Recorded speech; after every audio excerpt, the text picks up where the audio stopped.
What's up, you guys? Welcome back to another episode of Young, Wise, and Rich. This is episode 4, and I'm excited about the topic that we'll be talking about today, man. But before we start, I want to pray us in, so let's go. Dear Heavenly Father, thank you, Lord, for just this day, man. Thank you, Lord, for waking each and every one of us up this morning, and I just pray that you speak through me as we go through this episode today, and I just pray that it reaches everyone that you would have it to reach, and it touches everyone that you would have it to touch. And this is your podcast. This is not mine. And I just thank you, Lord, for everything that you're doing in each and every one of our lives. And I pray that I continue to be used as a vessel for your kingdom. In Jesus' name I pray, amen. So yeah, guys. So today we're actually going to be talking about my testimony. And the thing that the Lord has actually been dealing with me on is testimonies are forever going, and this is just a chapter of my life and the chapter of my testimony right now. I'm only 21, so I have a lot of more things that God is going to be doing in my life, and adding and taking out of my life. But really, to start us off, I grew up in the church. I always loved God from a very young age, and he was someone that, and he was.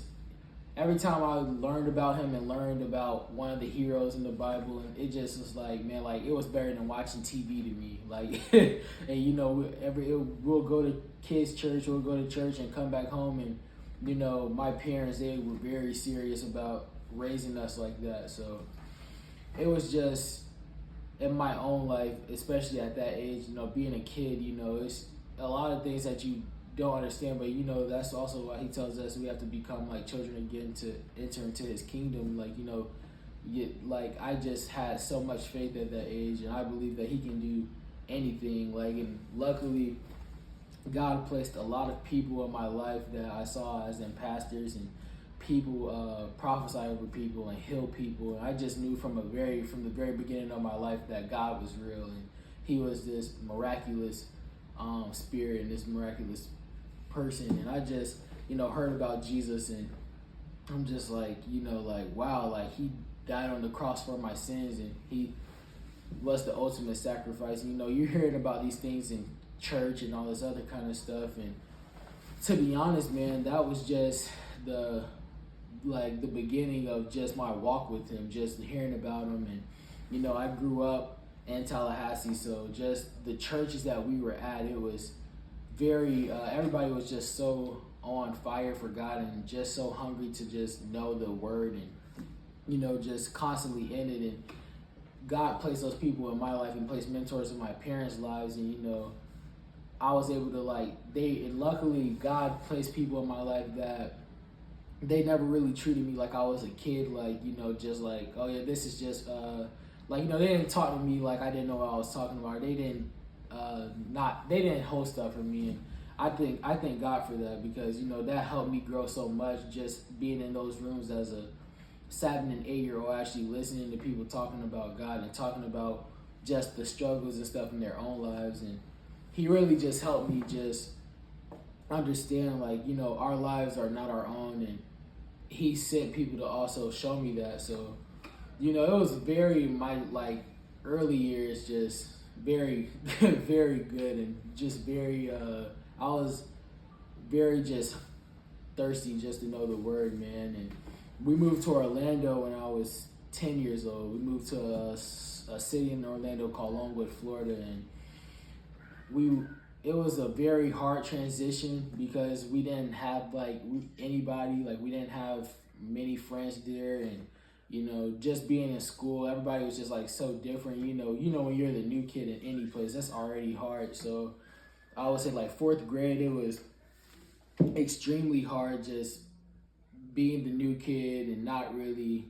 being adjusted to anything. And I would say 5th grade, it started to get a lot more comfortable and a lot more, you know, I kind of started making a lot more friends. And the churches that we were attending, like we'll attend it for like 4 or 5 months, but then something my parents would see, and they were like, I don't think that's the best fit for our family.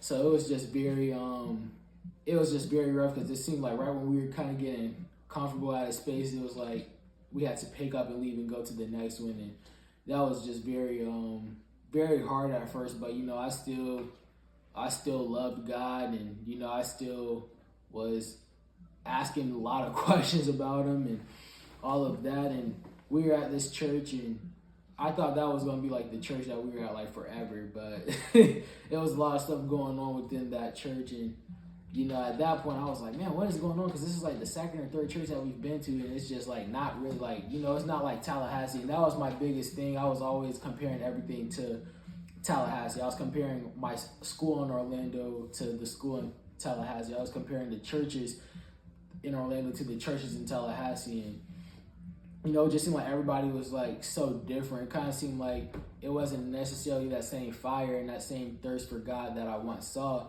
And God just miraculously just put us in this place just to kind of sit for a little bit. And my grandma told my mom about this church called New Beginnings, and at that time it was called New Beginnings Healing Center.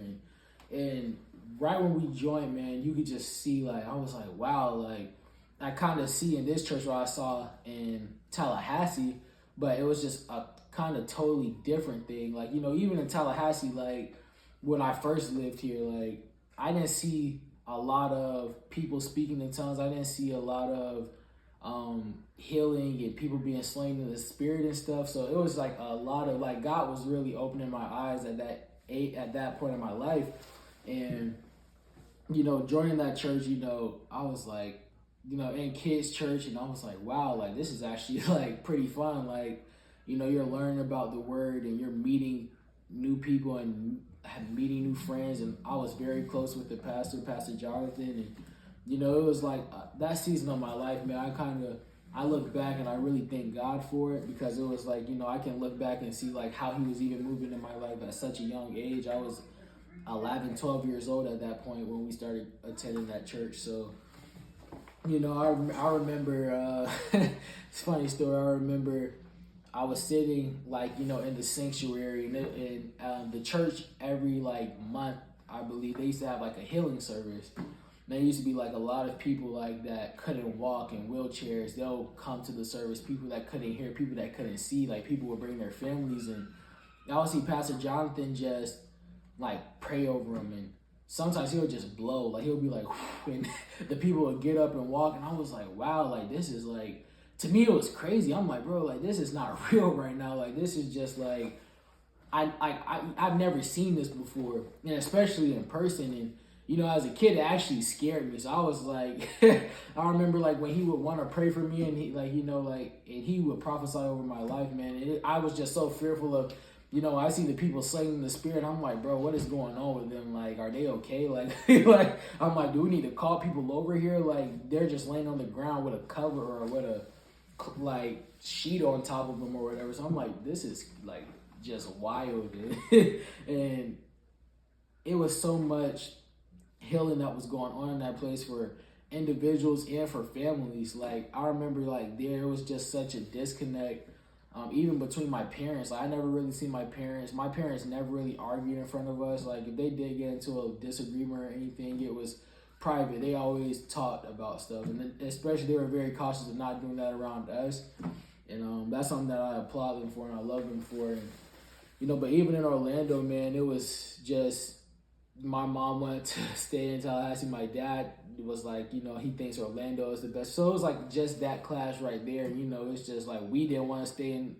Some of us didn't want to stay in Orlando. Some of us wanted to move back to Tallahassee. Some of us wanted to stay in Orlando. So it was just like, I feel like a lot of confusion that was starting to just happen within just my household. And, my dad to me has always been like, a superhero, like just from a little age and from like a baby, and everything I wanted to do in my own life, just wanted to be just like him. And, even like there, like, starting to grow up and just like a lot of just stuff, like little arguments or just whatever the case may be, me growing into a man and, just him going through that transition as well. And that was something that I used to really like, not necessarily hold against him, but like I just like, man, like me and my dad are not seeing eye to eye right now. Like, and it just seemed like every year it was like more distant. Like it felt like, man, this like he's not even like, I don't really feel that same love, that same superhero feeling that I once had. Like, man, you were my superhero. I don't really feel that anymore. Like, and God was starting to even deal with me on that at that point in my life as well. And I remember I got baptized at that church. I got baptized at 12 years old, I believe, and it was just a lot of growing, a lot of growth in my own life, and like my fire for God was just on 10, man. And I had kind of graduated from like the youth. I was like 12, 13, so I think it's up to 12 that you can be in like the classroom, quote unquote, and you go to the sanctuary. And I remember they made me a volunteer because they were like, you're very good. Like, we actually like you being in the classroom. And I loved being in the classroom with all my friends and stuff. And I didn't want to leave. And also, like I said, I was scared to be in the sanctuary. So I was like, nah, like, I don't think it's time for me to go to the sanctuary. Yeah, like if I can stay in this classroom as long as possible, that's what I'm willing to do. That's what I want to do. So it's just, so I thank God for that season of my life, man. I thank God for those people because they helped me out so much, man. And they're still vital people in my life to this day. And I really thank each and every one of them, my old youth pastors, Pastor Jonathan, Pastor Christina, Pastor Becky, Pastor John. I thank all of them, man. And yeah, so transitioning from Orlando, my dad got a job offer to come back to Tallahassee at his old company. We moved back to Tallahassee when I was like 13 years old. I was coming into 8th grade. I was going into 8th grade. And, at that point in my life, like, I still had a love for God. But, you're getting older, man. You have different friends. You're meeting new people. And, just society in general, like, they're really starting to attack you around middle school and high school. So I just remember, especially at that point in my life, like I still had a love for God, but it was kind of starting to, it wasn't that I stopped thinking about him or I stopped loving him, but that's what I was saying. I didn't stop loving him, but he wasn't really a thought for me anymore. I started thinking about basketball. I started thinking about just friendships and all this stuff at that age. And I played basketball in 8th grade, 9th grade.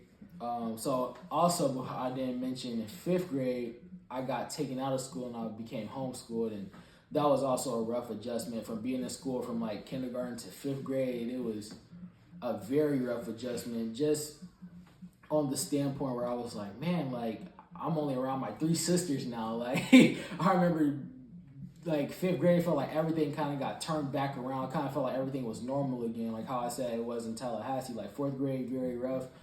5th grade, it was like I'm in student council. I'm a safety patrol. I'm meeting all these people. I'm like, I have a whole bunch of friends. And then it was like, now we're homeschooled. And that was just like very like rough again, because now it was another adjustment. And I realized in my own life as a 21-year-old, like I never really handled adjusting well. So I can even see back then as an immature, person, as a kid, I'm like, I didn't handle it well at all. But, that was a very tough season for my life up until like high school. Like around 11th grade, that's when it kind of changed like my mindset on it. But yeah, like from like 5th to like 10th grade, I was like against homeschool and being homeschooled and stuff. But yeah, so we moved back to Tallahassee, and I'm focusing on basketball. In 9th grade, I tried out at a high school here, being homeschooled, and there's like a lot of stipulations that go with being a homeschool student, a lot more liabilities. And I didn't make the team in 9th grade.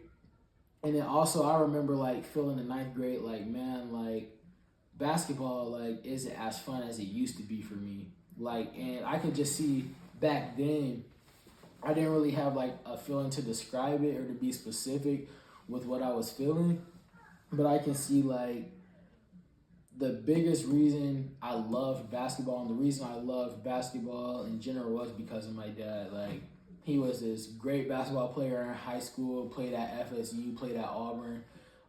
So hearing stories of him, like, you know, wanting to emulate that. Because, like, you know, hearing his stories, I'm like, man, you got to travel, like, you know, he played for the junior Olympics when he was in high school. So I'm like, I wanted those same kind of stories. I wanted to be able to travel the world and make a lot of money and, you know, just be this, you know, in a sense, have all the attention on me, because that's how, when he was telling his stories, like, that's how it felt, like all the attention was on him. And I've never really been a person that sought out attention. I kind of got attention also because I'm quiet. So when I'm around people, like, I guess that stands out in a certain kind of, because I can talk to anyone. So a person can say, I like your shoes, and we just start talking like that. So, but just like, wow, like, you know, you're walking around all these places and like people they know you, like they're asking for autographs. They're asking, like, you're like to me, I'm like, bro, I put you up like with Kevin Durant and LeBron James, like some of my favorite basketball players back then. So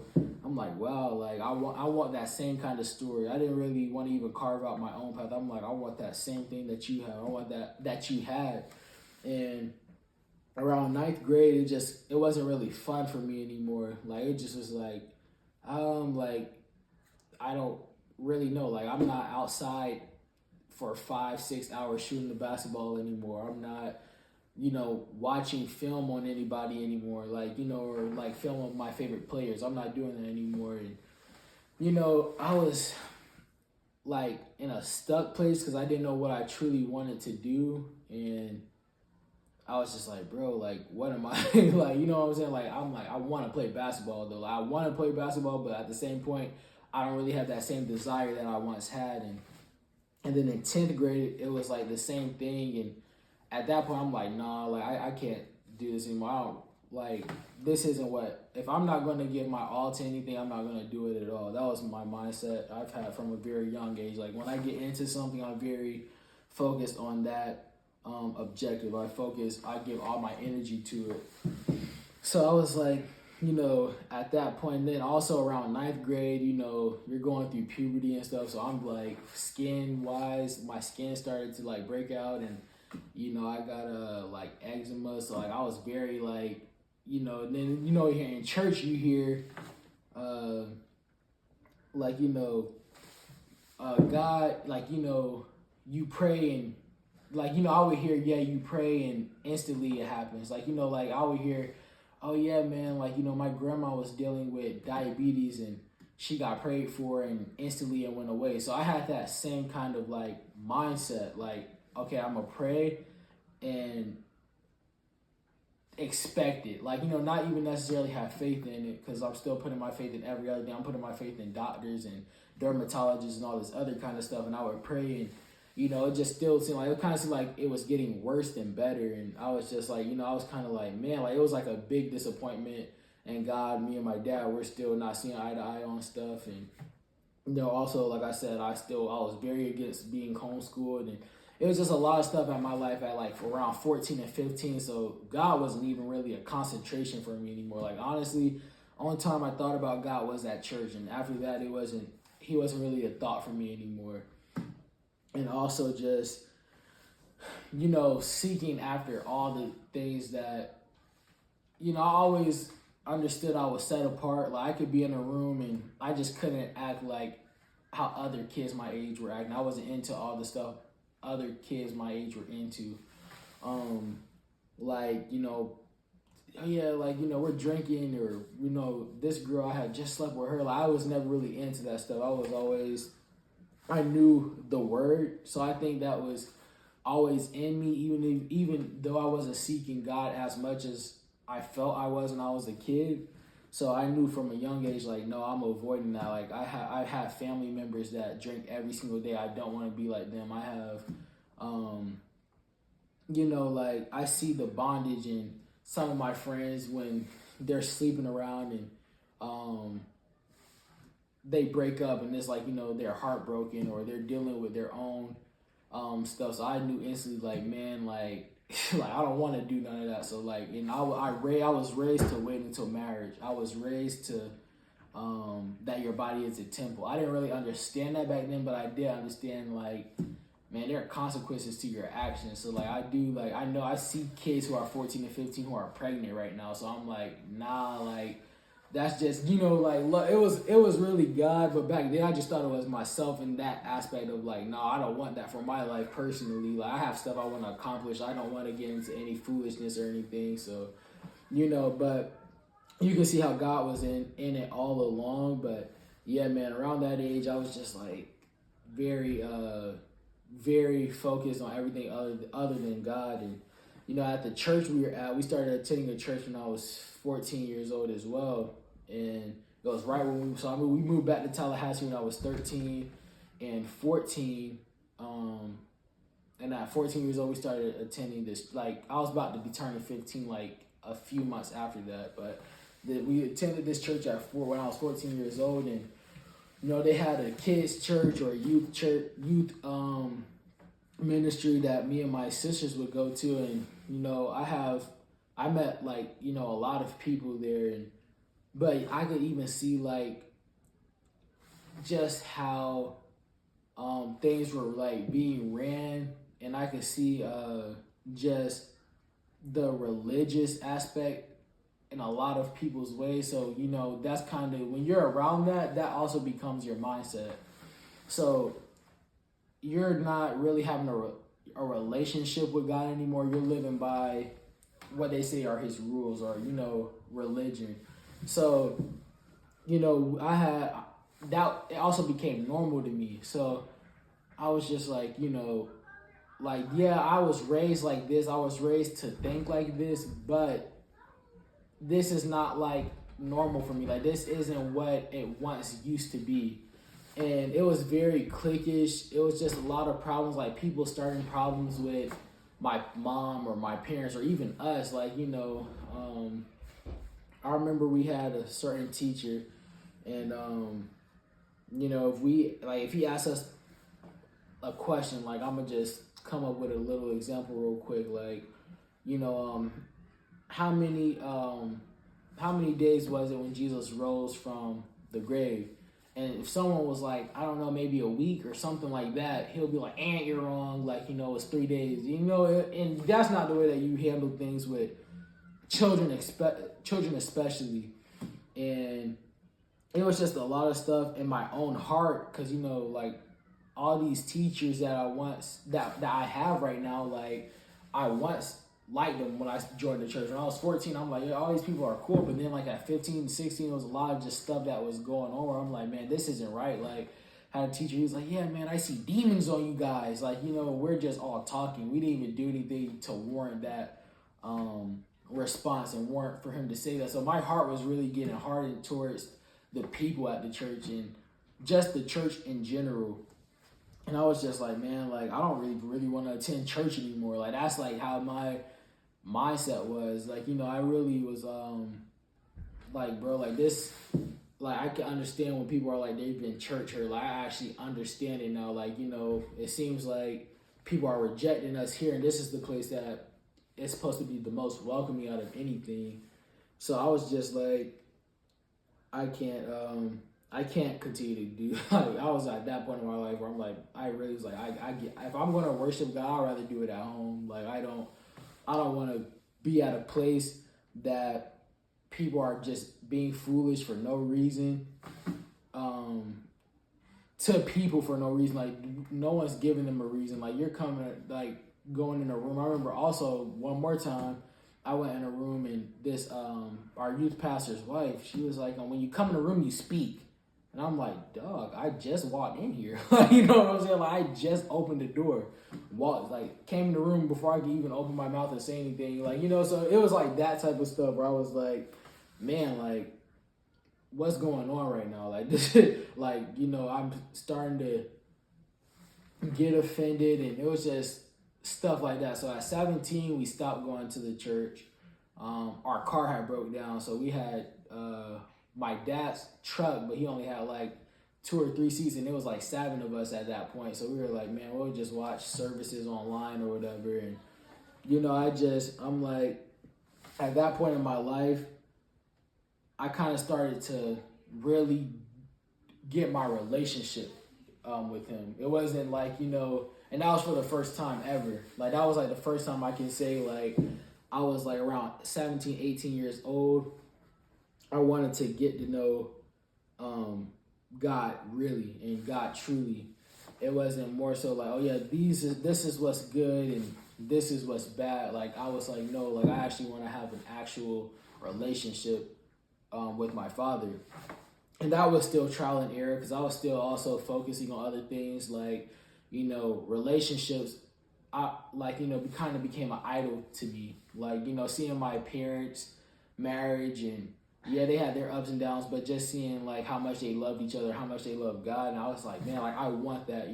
My mom was 18, my dad was 20, I believe, when they met. So I was like, man, like I'm coming up on that age. Hopefully, like I could meet a girl, and that's kind of like our story as well. But it just seemed like every girl that I liked, before I could even get a chance to really even ask her for her number or something would happen. Like she would either move away or like whatever. Like how it is in high school and stuff. I'm like, bro, like it must not be meant for me to be in a relationship. Like this is just this is just weird right now. And I was just at the place where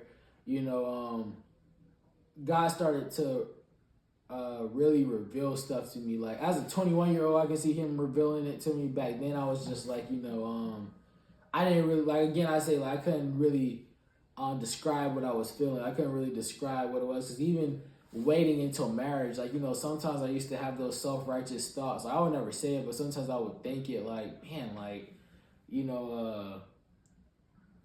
just because my struggles are someone else's struggles, that doesn't mean I'm struggling. And I think sometimes, especially as Christians, we can, just because our sin isn't as like because the Bible already says no sin is greater than the other, but sometimes I feel like the people I've been around, at least, we can make a sin as like murder bigger than a sin like lying to somebody or stealing something from somebody, and it's all the same in the eyes of God. And back then I was like, yeah, I'm not watching porn, I'm not sleeping around with all these girls and stuff. So I'm like, not that I thought I was better, but I did think I was better for certain things. So it's not that I thought I was better than the person, but I thought that sin itself. But it's also God will humble you, and God will also reveal things to you. Because even though I wasn't sleeping around, I was still looking at women lustfully on Instagram or whatever the case may be, looking at women dressing half naked, like like most teenage guys, most teenage boys back then, or teenage boys in general, but I'm saying back then for me, I was always just, if I was on social media, most of the time it was like me looking at an Instagram model or something like that. Like that was the only time I got on for it. So, I just couldn't really, when God revealed that to me, I'm like I kind of said in episode 3, purity is a heart issue, and but it's bigger than your body. Like I said, it's a heart issue, and that's what he started to reveal to me. And it took a while for me to really understand it and grasp it. But yeah, man. So also that was like around 7. So at 18, also I joined. Or 18, I graduated high school, and I started working at the hospital, and that was like, it was so much things at 18 that happened that I kind of wanted and that I wished for, but it came like so quick. Like it seemed like right when I graduated high school, I started working. I met a group of friends. Like I had a friend who from that church that I was telling you guys about that I joined at 14, 15 years old. She introduced me to some of her friends from high school. I brought some of my friends in, so we kind of became this one big collective group. It was like 8 or 9 of us. So like we were doing something weekly. Like every single week we were doing something. And I started working at the hospital, so I was meeting people there, and I started talking to this girl at the hospital, and it was just like, I was like, okay, cool. Like, you know what I'm saying? Like this is actually what I always wanted. I always wanted a big group of friends. I always wanted, and like, especially like some of the friends I had back then, they used to always be like, oh yeah, man, I'm talking to this girl and this girl and this girl and this girl. So then I kind of had the mindset like, okay, I'm going to try to talk to as many girls as I can as well. Like, following society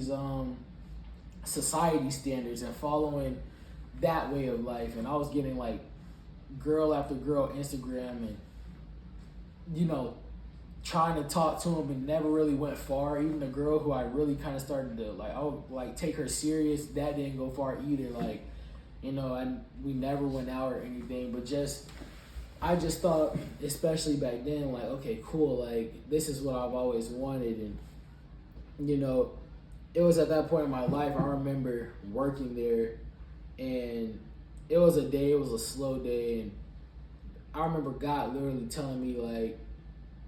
I felt it. Like, I felt like I'm not supposed to talk to that girl anymore. Like, and I don't think it had anything to do with her. I think it had everything to do with myself. Back then, I thought it had everything to do with her. Like, I was like, oh, like, she may not work hard enough, or whatever the case may be. She may be following after other people at the job who are encouraging us not to work. So she may be following after them, but I was following, like I said, society's rules by trying to talk to as many girls as I could, or, even be in a relationship. Like, I wanted to be in a relationship because I saw how it looked on Instagram and how it looked on YouTube, like some of my favorite YouTubers, and seeing like the stuff that you can do as a couple. And I'm like, man, I actually want, like I said, I always loved my parents' relationship, so it really became like an idol for me. So especially around 18, I was like, I put that whole like that thing I had with that girl, like, just us talking and stuff. Like, it wasn't a relationship at all. Like I said, we never even went on a date. So but I just put all that down. I was like, no, like, I'm not gonna pursue her, like, and I always had this mindset of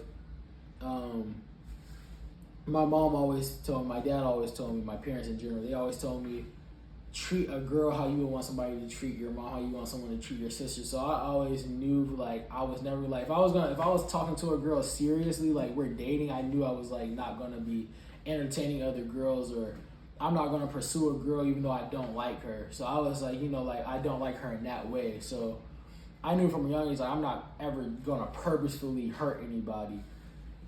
But especially when God revealed that to me with that girl I was talking to, he would have, like, I would have probably hurt more of myself and her if we got in a relationship. Because, I wasn't really that mature. I can actually say, like, I wasn't in that aspect of my life. Like, I still had things that I had to really go to God with and ask for healing for. And, probably being in a relationship, I probably would have skipped all that stuff and just been focusing on her. God probably wouldn't have even been a focus for me. Because like I said, around 17, 18, I started to really get that relationship with him rather than living by religion. Like, living by his rules. I was actually starting to have a relationship with him. And like I said, those friends I had, man, like, they also played a huge part in who I am today, man. Because it's like, like I said, straight out of high school, we're friends, and talking every single night. Like, I'm telling you guys, like, we'll be talking on the phone from like 10 p.m. to like 5, 6 in the morning. Like, and that would be like at least 2 or 3 days out of the week that we're talking that long. And they were really like a coping mechanism for me. Like, I'm like, if I was going through anything, instead of taking it up with God, I called them. If I had questions about how I should pursue this girl, I went to them. And no shade to any of them either, but all of us, we were just not really truly seeking after God. Like, we, I wasn't doing a lot of stuff that they were doing. I wasn't sleeping around, I wasn't cursing, I wasn't I wasn't trying to go to the club and party. Like, that was everything that they were into. So I was kind of like the odd man out anyways. Like, I'm not joining dating apps with you guys. Like, I'm staying out of all of this stuff. Like, I know what God has told me, even though I'm not really seeking him out the way I know I should. But, I just went to them with everything. If I needed to vent, I went to them. Like, and again, it was, you can see God still in the midst of all of it. Because I swear to you guys, I met them May of 2021 and May of 2022, the whole group ended. Like, I remember it was a lot of just childishness going on. a lot of just joking around each other, and then people's feelings would get hurt. And this is what I'm telling you guys, every single night this would happen. And I'm just like, bro, this isn't right. Like let's stop it. Like, we're all too smart for all of this. We're all too better for this stuff. Because I used to joke around, and then the certain person or a couple people's feelings will get hurt, and then I'll feel bad, and I'll say sorry and stuff, and then, but they were the ones that started it, and then a couple days later it'll happen again. I'm like, bro, your feelings were just hurt, and you're picking jokes, or you're trying to make fun of me again, or make fun of other people again. And it was just people talking about each other behind their back, and I would always be like, guys, you guys shouldn't be talking about this person behind their back, even though I was still kind of listening to it. I'm like, I would never chime in, but I would be listening, and I shouldn't have been doing that either. But I was like, guys, if you have a problem with this person, you should talk it out with this person. If you feel like this person is jealous of you, or if you feel like this person doesn't like you, as much as they like this person, you should talk about it with that person. And then it would just go through one ear with them and go out. So that next year, like I said, I met them May 2021. May 2022, I was like, no, I'm separating myself from the group. I'll still talk to you guys individually, but as a group, I'm not going to go on FaceTime with you guys. I'm not going to participate in group events with you guys because you're not listening. I've told you this stuff numerous of times, and you guys still aren't listening. So that just showed that you really don't respect me, because when you're telling me, this hurts my feelings, or I don't like this, I'm not going to do it again because I know you don't like that. So I feel like the same loyalty, the same respect I show to you, you should show that same stuff to me. And it's not I expect you to do everything that I do for you, but there are some things in relationships and in friendships that should be the same, as in loyalty, and as in, if I ask you not to do this because it may cause offense, or if I ask you, I've never really been that type, but if I'm for instance, if I'm hey, don't talk about this person around me, at least, because this person is still my friend, and then you still talk about that person when I'm on the phone, then that's when my problem comes in, because I'm like, you're really disrespecting my wishes. So I kind of started to distance myself from the group, and I'm like, no, I'll still, if you guys need anything, I'll answer. If you're stranded on the side of the road, I'll come and pick you up. But as in participating in group stuff, I'm not doing any of that. And a lot of them, including some of the friends that I had known since 7th, 8th grade, 8th and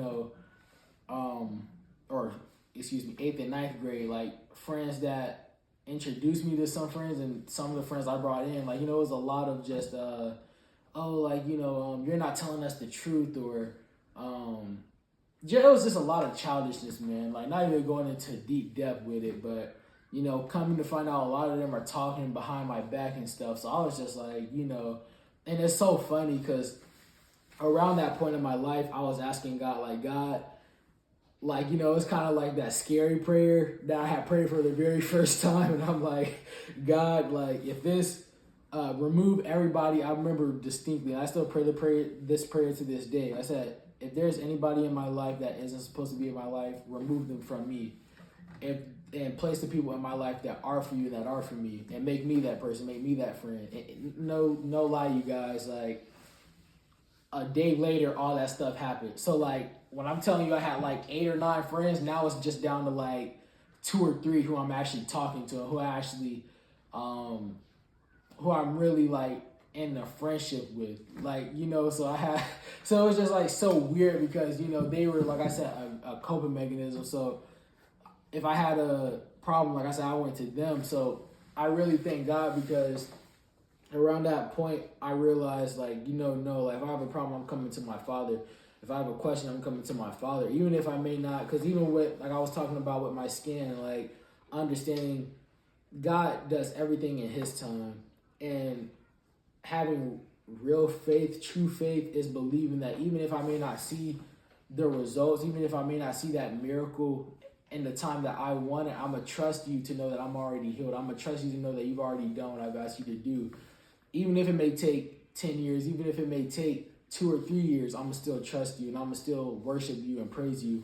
So he was really just showing me that. And around that point, man, I was just like, I didn't really understand, because I'm like, I just told you, like, with the friends, like, I just told you guys why I stopped talking to you guys, and you made it like this big thing, like I don't like you guys anymore and all this other kind of stuff. So I really just became offended, especially when I heard like they were talking behind my back as well. God really showed me like the people that I was holding on to offense to, like who I was holding stuff against, like people from church who just, we were best friends and then instantly they cut me off, or with that friend group or with certain people. So I was just like, I held on to a lot of, God really had to deal with me on unforgiveness, because that was something that I really struggled with.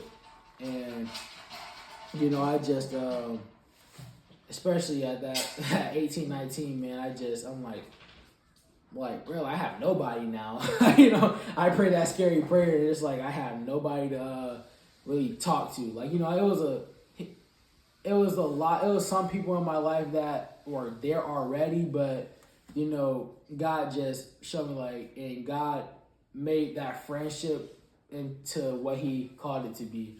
But back then, I'm like, it was like an isolation period, man, and I thank God for it. And it's made me the person that I am now. It taught me how to be a better friend. It taught me how to handle situations better. Because even like I said, with that friend group, like back then, I used to blame them for like mostly everything and all that other kind of stuff. And yeah, they had their fair share of faults, but I had mine as well, and I could have handled situations better as well. But you also understand that everything is a season, and everybody isn't going to be in your life forever, and everybody isn't going to be in your life for a long time. Sometimes it may be for a few months, sometimes it may be for a few years, but you learn from those friendships, and that's the thing. That's what He showed me. Like, you can look at this time that you had with these people and you can regret it. You can blame yourself. You can blame them. You can hold unforgiveness towards them. But that's just going to keep you in this spot where you're going to maybe meet new friends and it's going to be the same repetitive pattern, because you haven't dealt with the actual issue. You haven't dealt with the bitterness that you're feeling. You haven't dealt with the unforgiveness that you're feeling. So He just, during that isolation period that I was going through, man, He just was just showing me stuff. He was like just dropping gems every single day, just reading the Word, man. And I remember one of my favorite verses. I believe it's Galatians 2:20 is where it says, "For I have been crucified with Christ." That's just like my favorite verse, man. And he was really just revealing it to me. Actually, we can open the Word, man, because I don't want to mess up the scripture, man. So I'm gonna go to it real quick, and that can be also one of our verses of the day. But yeah, where's it at? Yeah, I have been Galatians 2:20. I have been crucified with Christ, and I no longer live, but Christ lives in me. The life I now live in the body, I live by faith in the Son of God, who loved me and gave Himself for me. I do not set aside the grace of God, for if righteousness comes through the law, then Christ died for nothing. So he was really just, that was a verse that he really put on my heart, and it brought a lot of healing in my own life, and understand, like, you're a new person, you're a new man, and you're now becoming the man that I've always called and created you to be. And just understanding that, man, brought a huge smile on my face. I still smile about it, because now I've actually I feel like I'm walking in the purpose that He has set for me. Because literally after the isolation period, man, that I went through, and I'm still praying that same prayer, like, God, I want a godly community around me. Like, make me the best person, the best man, the best son, the best friend, the best acquaintance, even the best stranger that I can be possible. And, He just started bringing godly people in my life, and and he's still doing it. And I thank God for it, and I think just the godly community I have around me, man. It's like 5-6 of us, and we constantly text and check on each other. We have Bible study together. We go to church together, and it's like a lot of just you really can't do life alone, because those people, they hold me accountable, I hold them accountable, and we all worship God together, man. So I really just I thank him for it. But yeah, so I remember also as we're closing this out at 20, fast forward 2 years later from when I met met that friend group at 20. My mom was coaching soccer, and the owner of the league gave me my own team. And I was like, man, this is not real, because I do not like coaching. Like, I was like, I love sports, but I'm like, I could not see myself as a coach. So I was just very against it. But, my mom, thank God for her, because she's like the godliest woman that I know. She was like, maybe God is trying to show you something through this season, because it's only like 3-4 months that you're going to be coaching. Learn as much as you can. And I'm coaching 6, 7, 8-year-olds. So if anybody is a coach, or anybody, parents, I know how 6, 7, 8-year-olds are very hyper. You have very their attention span is just not always there. So I'm like they're not going to listen, but just understanding, being around them and coaching them, it taught me that not to even take life so serious. I always see some of the kids make a mistake, and they still had a huge smile on their face, and they still went about it the same way. They didn't judge themselves for how they messed up on the play. They still kept that same joy that children have. And I was just seeing that. And also, he was molding me into a leader, because literally after the season ended in May, I was leading a Bible study, and I asked my friends who I was telling you about, yo guys, I think that we should do a Bible study together. And they were like, yeah, man, just let me know. And, actually putting that together, I wouldn't have been able to do any of that. I wouldn't have even walked in that boldness, and I wouldn't have walked in that leadership if it wasn't for coaching. And you even see how even things, I didn't sign up for that. I didn't volunteer for that, but it was given to me. And it was a very vital season in my life as well, man. So, like I said, that's just a few chapters of it. And, I know later on during, as we keep doing these episodes, I may continue to let you guys know how God is moving in my life, and how he's, and what he's revealing to me. But yeah, thank you guys for tuning in. I love you guys, and I just pray that you seek him out with your whole heart. And I just pray that, and I also ask you guys, don't judge yourselves. And also, but even before you enter into certain things, relationships and friendships and stuff, ask yourself, and first of all, ask God, how would you have me approach this? Should I approach this with, is this person a friend, or is this a person that I may be supposed to minister to, or whatever the case may be, man. But yeah, thank you guys for watching this episode. I love you guys, and I'll see you for episode 5 next week. Love you guys.